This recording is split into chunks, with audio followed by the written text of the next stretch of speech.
রাধে রাধে।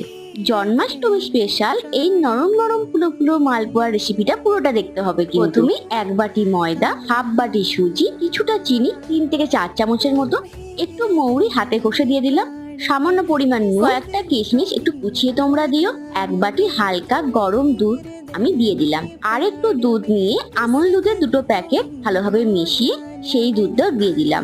ব্যাটারটা এমন ভাবে তৈরি করবে যাতে খুব বেশি পাতলা বা খুব বেশি ঘন না হয়।